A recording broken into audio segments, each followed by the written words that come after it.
actually using some simple girl math here. This cable says that it can hold an insane amount of weight, like 6,500 pounds. So that to me is more than enough to build a bridge from my kids' DIY treehouse that I'm building. My issues started right from the beginning though. The cable was so impossible to cut and I ran into so many roadblocks during this project.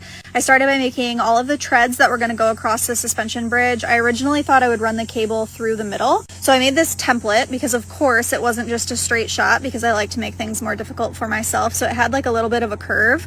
I started threading them on. I thought that everything was going so smoothly, but then I realized how heavy the boards were. I couldn't tighten the cable. So I recruited my non-DIYer husband who absolutely hates projects. He would much rather hire it out. And after we spent pretty much the entire day working on it, all of our progress just fell to the ground. So we tried ratchet straps. Nothing was working. So the next day when he went to work, I decided to start over. This time, instead of threading the cables through, I was just going to set them right on top of the cable. And then I attached with these eye bolts.